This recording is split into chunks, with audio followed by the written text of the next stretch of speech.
Hello Taurus, Sun, Moon, Rising, and Venus signs. Kamusta kayo? Sana po ay nasa mabuti kayong kalagayan.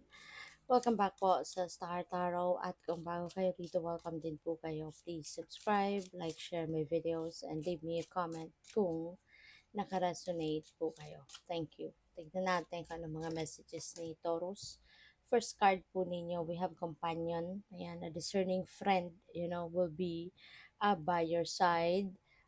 Taurus, siguro yung kaibigan mo na to, no, yung parang best friend mo, pwedeng best friend mo, magiging karamay mo sa kung ano man ang inyong pagdadaanan. No? This could be someone na talagang ah proven mo na yung proven mo na yung concern sa'yo, proven mo na yung pagmamahal niya sa'yo bilang isang kaibigan, parang tinuturing ka na niyang isang kapamilya, something like that, no?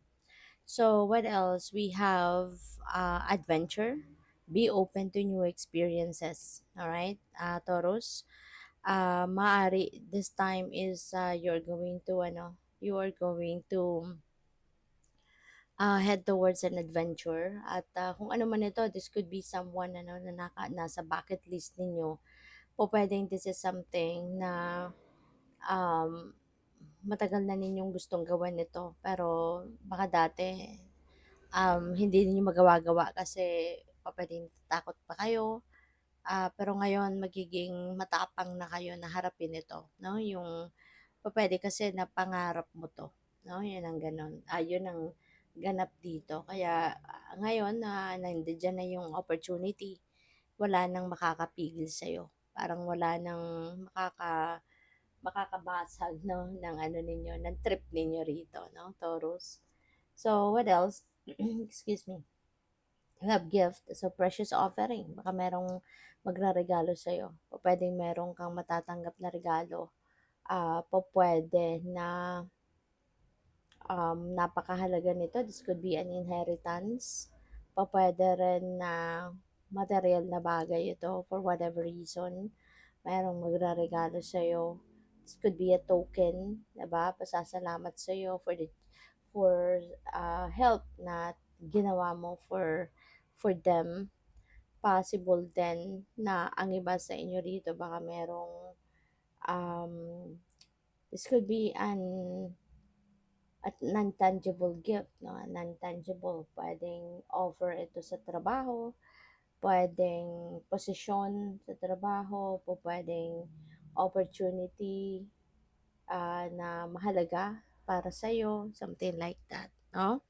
So, what else? We have joy, enjoy the little things sa ngayon, Taurus.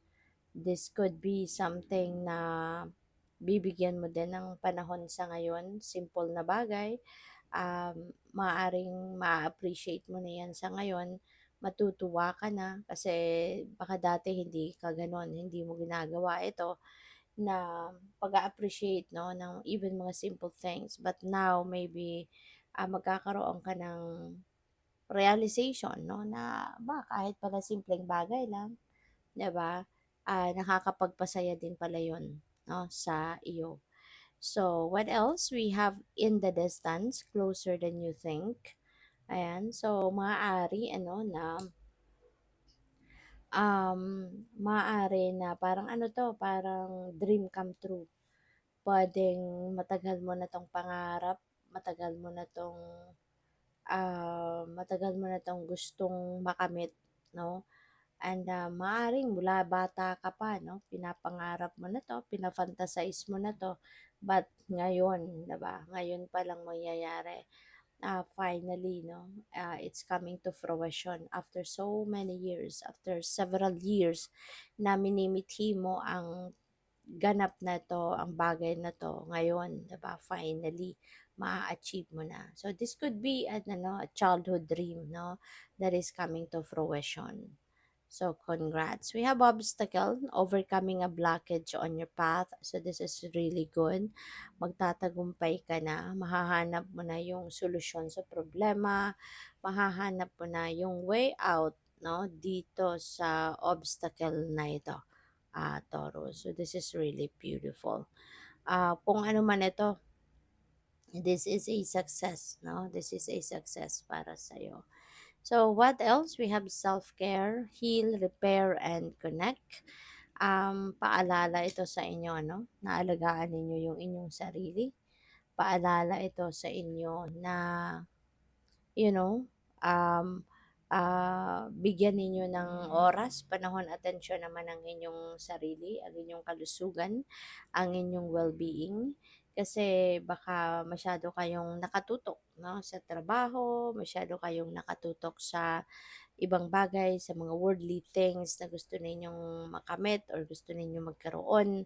So this time, this is something, no, na kailangan mong pagtuunan ng pansin, 'di ba? Yung aalaga, sa self-care, okay? So what else? We have slow and steady, patience is key, 'di ba? Kasi kung hindi tayo marunong magpasensya, lagi tayong magmamadali, lagi tayong magra-rush na hindi naman necessary. Or kasi kapag tayo ay laging nagmamadali, nira-rush natin ang mga bagay-bagay, ang nangyayari sometimes mas lalo nabubulilyaso, 'di ba? Kapag nagkakamali tayo, mas lalong maraming oras ang nasasayang, resources, kasi babalikan mo uli, magsisimula kang muli, 'di ba? Kaya mas lalong hindi nagiging maganda ang resulta, hindi mas lalong hindi nagiging maganda, no, yung nangyayari. Kaya mas okay na slow and steady lang, at least, 'di ba?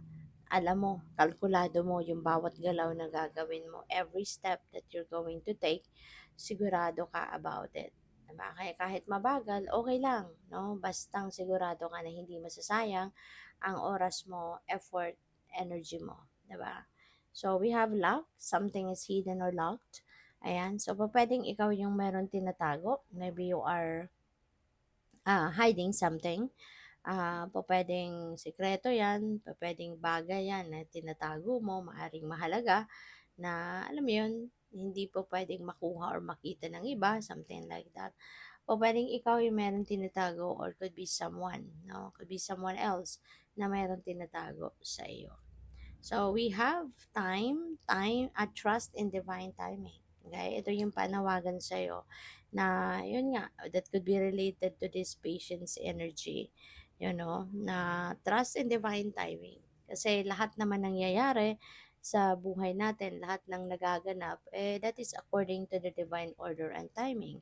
Diba? Lahat naman nag-unfold according to